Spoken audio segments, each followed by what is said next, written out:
Have you ever sat in a meeting as a project manager and quietly thought, is this it? Oh, you're not going to be honest with me. I get it. See, you're sitting in a meeting, you're tracking updates, you're following up on tasks, you're summarizing conversation, but you don't feel like you're leading anything. And if you ever wonder whether the problem is you or the role, today we're going to separate emotion from structure. And I'm even going to show you exactly what to do when your project manager role starts to feel pointless. Let me guess. You just probably been assigned your first project. Congratulations. You stepped into this PM role ready to lead, ready to influence, ready to drive outcomes that actually meant something. But you're reading status updates, you're tracking due dates, you're sitting in meetings where no decisions are actually getting made. They are meeting just to meet, and one day it hits you. It's actually the job. You're feeling bored, invisible, and most of all, you're feeling pointless. But there's one thing that starts to happen. This is what I call the turning point. See, here's what nobody told you. The problem isn't always the title. It's structure, it's clarity, and agency. And the first truth you have to accept: dysfunction isn't your fault, but it is your problem.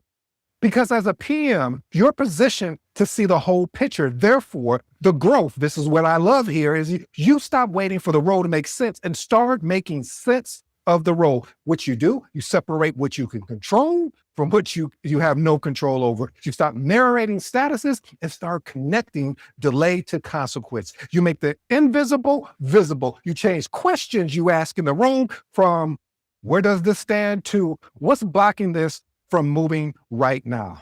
Sometimes the energy, it shifts. Sometimes the room shifts. And sometimes simply the structure looks a little vague, but we want to make it clear. So therefore, now it's time for the transformation. This is what even gets me more excited. Either the environment expands you or it actually reveals its limitations. And now you know the difference between a limited role and a limited organization. So make a decision, not a choice. We don't make choices here, we make decisions. You either choose or decide, to either elevate, redefine, or, as my grandma would say, exit stage right.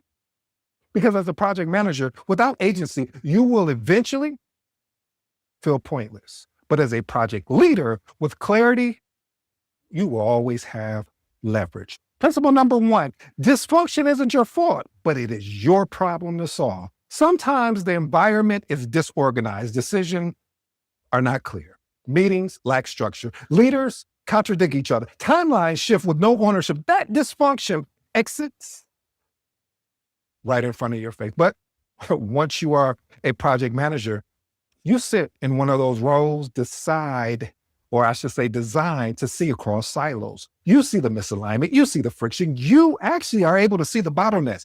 That visibility changes the equation. It may not be your fault, but it becomes your responsibility to respond to the strategical change that you need to make. Why is this important? If you internalize dysfunction as a personal failure, your confidence will disappear. Okay, you don't like that? It will erode. See, if you externalize everything as it's not my problem, your influence role. Leadership lives in the middle. When you expect or accept that a dysfunction is your problem to navigate, now you take back control. See, now it's not a burden to absorb. Now you move from emotional reaction to strategic response. That's the difference between feeling pointless and becoming powerful. Oh, I like that, family. Experiment with these actionable tips. At the end of the day, or your next work day, write down everything that frustrated you. Once you write it down, split it into two columns. Mine and not mine. Be ruthless. Be honest, be transparent with yourself. Don't try to hide. Write it down. See, what you will likely find is that most of what drains you was never your control. Next one. Diagnose before you react. Instead of saying, this is chaotic, identify specifically what is broken. Is it an unclear decision ownership? Is it a lack of stakeholder alignment? Is it a scope ambiguity? These are the type of questions you can ask yourself. Here's my professional advice, family. Strong project managers don't wait for organizations to become mature. They operate maturely inside immature systems. Ooh, I like that, family. See, that mindset alone That separates the admin PM from that leadership PM.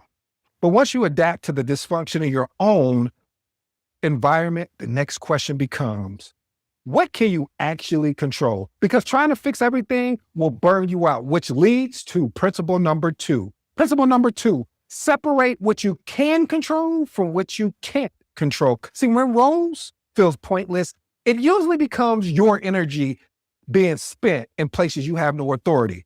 You can't control office politics. You can't control budget constraints.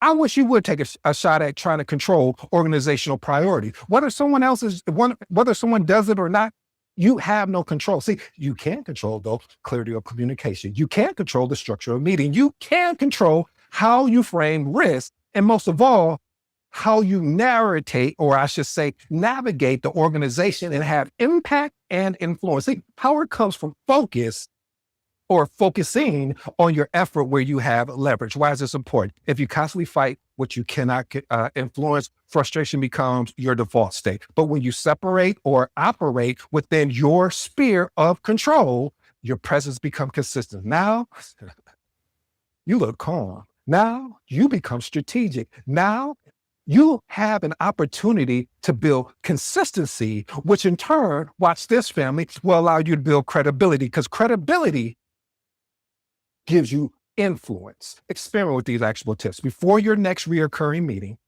write one sentence that answers this question. Here you go, family.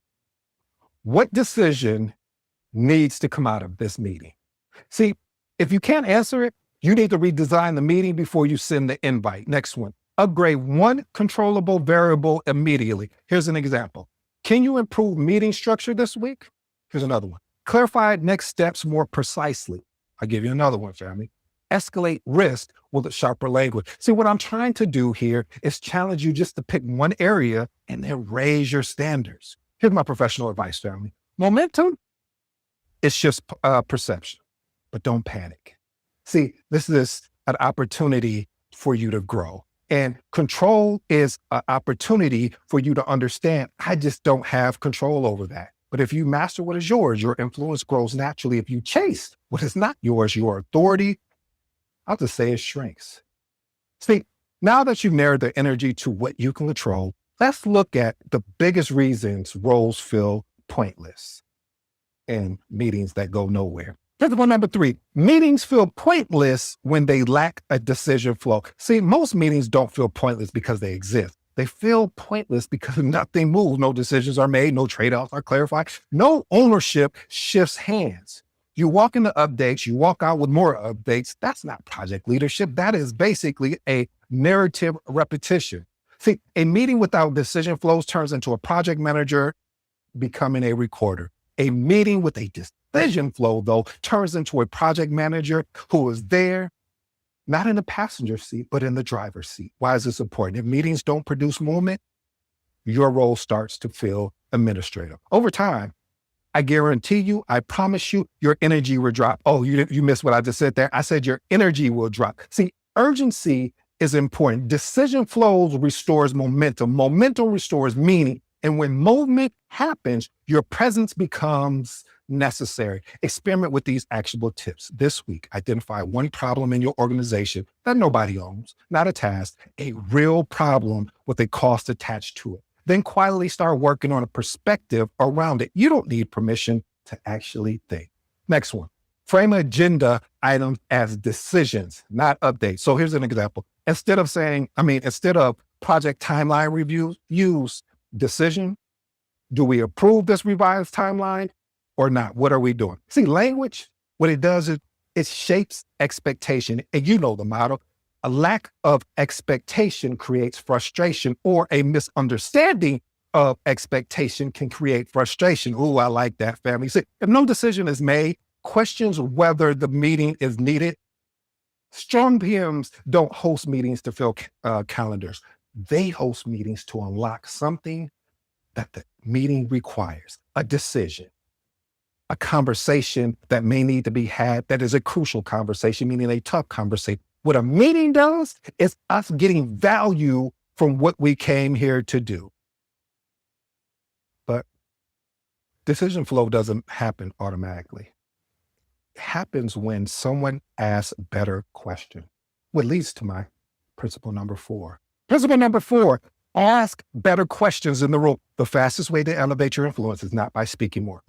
It's by asking sharper questions. Basic questions gather information. Ooh, watch, this is getting good. Strategic questions surface tension. Leadership's questions force clarity. And when your role feels pointless, it's often because you're narrating instead of probing. Questions create leverage. Why is this important? The quality of your questions determines the depth of the conversation. If you're only asking, hey, where do we stand?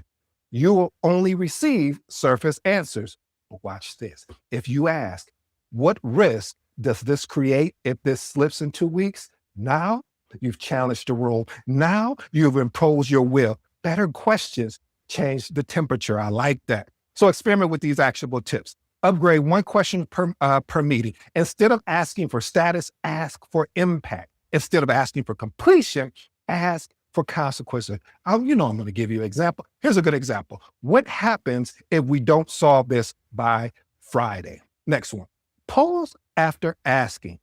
Ask once, then stop talking. Silence forces ownership. Leaders don't rush to rescue the room. We need to get to the bottom of your answer. So here's my professional advice, family. Authority doesn't come from having all the answers. It comes from asking the questions people are afraid and avoid. But once you improve your decision flow and elevate your questions, something interesting starts happening. You start seeing patterns others don't. And that leads me to the next principle. Principle number 5, make the invisible visible. Many project managers feel pointless because their impact is invisible. Delays are happening, risks are building, dependencies are tightening, but no one, and I mean no one, feels it yet. Your job is not to track the work, it's to translate hidden friction into visible consequences. That's influence right there. Why is this important? Executives don't spend time responding to activity. You know what they respond to? Impact. You know what they respond to? Execution. See, if you say this delay shifts launch by 2 weeks and increased cost by 8%, see, that hits different, don't it? See, with leadership, you are very succinct. With leadership, you are very concise, meaning that visibility creates urgency. Urgency creates relevance. Ooh, I like that, family. Experiment with these actionable tips. After every conversation about a project, send 2 to 3 sentence recap. What was discussed? What was decided? What are you moving forward with? That habit alone will save you from the misalignment than any tool or process ever could. Translate every delay into a business impact. Ask, what does this delay affect? Time? Cost? Customer experience? Compliance? See, never report movement without meaning. Here's my professional advice, family. If you don't frame the risk, trust me, someone else will minimize it. See, now that you made the impact visible, your role, okay, we started to move along. It's getting a little sharper. And that brings us to the formal, or I should say something I really love, the foundation, which is clarity. Principle number 6, clarity is your job. When a role feels pointless, confusion is usually present somewhere. Unclear scope, unclear priority. Who owns this? Unclear success measure. When clarity is missing, energy begins to drain. And as a PM, your job is not to be the smartest person in the room. Your job is to reduce ambiguity. Your job is to translate noise into decisions and directions. Why is this important? Confusion creates hesitation. Hesitation creates delays. Delays create frustration. When you're constantly bringing clarity, you become stabilizing, and stabilizing people earn trust. Trust restores relevancy. Experiment with these actual tips.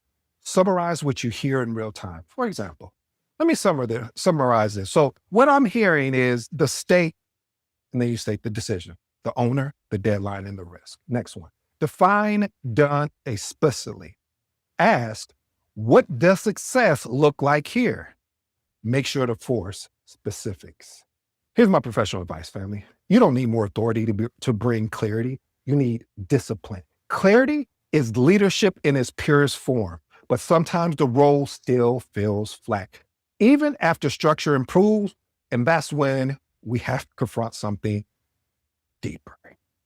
Principle number 7, boredom is often untapped potential. Ooh, I like that, family. See, when you feel bored, you might assume the role isn't challenging, but boredom often signals something else. It signals capacity. You may be underutilized. You may see inefficiencies, others don't. You may be even operating below your growth curve. That discomfort isn't weakness, but it is awareness. Why is that important? If you misinterpret boredom as incompetent, first of all, you will shrink. Because you'll shrink to the environment that you're in because you feel that you're bored. If you interpret boredom as a signal, you have an opportunity to expand. The growth requires friction. Sometimes friction is not chaos. Sometimes it's just stagnation. Experiment with these actionable tips. Expand your influence laterally. If your direct scope is narrow, widen your visibility. Understand adjacent teams. Study upstream decisions. Offer insight, not just intrusion. Influence expands before any title ever can and will. Next one. Improve one system quietly. Find one reoccurring inefficiency and fix it. Not loudly, not emotionally, quietly, consistently. See, outcomes build credibility faster than any frustration of someone complaining. That's heavy. Here's my professional advice, family. High capacity professionals often outgrow roles before they outgrow organization. Please, I beg of you, please make sure that you recognize the difference. And once you evaluate your structure, your control, your clarity, and your capacity, now we've arrived to the final destination point. Principle number 8, when the role feels pointless, make a decision. Either elevate, redefine, or as my granny would say, exit stage right. Then at some point, analysis becomes clarity. You've improved meetings. You've asked sharper questions. You've brought structure. You've expanded your influence. Now you evaluate the response. Does the environment stretch you or does it resist growth? That answer determines your next move. Why is that important? Staying in a low energy role erodes confidence. Leaving prematurely without reflection erodes discipline. Leadership is not a reaction. It is a decision. Experiment with these actionable tips. Elevate before you exit. Before considering departure, ask, have I truly, and I do mean truly, elevated my influence? Have I clearly defined impact? Have I made risk visible? If not, you probably should start there. Next one, redefine scope strategically. Sometimes growth is internal. Can you lead a cross-functional initiative? Take ownership of governance. Maybe even propose a process improvement. If growth is blocked entirely, well, maybe it's time to exit because strategically or emotionally, you've already checked out. Just being honest. Here's my professional advice. Strong leaders don't drift. They make a decision, they elevate, they redefine, or they exit, but never stay unconsciously. It's very important that you understand this, family. When you get into this thing that I love, that I hope you fall in love with, called project management, I don't care if you're a new PM, a middle year, I say 5 years PM, or someone like myself that's been in this more than a decade. That part right there about elevate, redefine, or exit is so true because you don't want to leave too early because of you're being challenged, but you don't want to stick around where you're not wanted. Here's the truth, family. When your project manager role feels pointless, it's rarely because you lack ability. It's usually because you haven't aligned structure, clarity, and agency. And once you understand that, you stop asking, is this the job? You start asking, how do I lead within it? There's a big difference between managing projects and becoming that leader that projects need. If this resonated with you, don't rush past it. Choose one principle, practice it intentionally this week. And if you know a project manager who is questioning themselves right now, Hey, do me a favor. I put this out for you. Do me a favor. Send this their way. And for those ready to build confidence, judgment, and leadership depth over time, you'll find my mentorship and coaching link in today's episode. And if you're new to the episode, I go by the name ED. For all you smart and intelligent folks out there, hey, listen, that just simply means it. Until next time.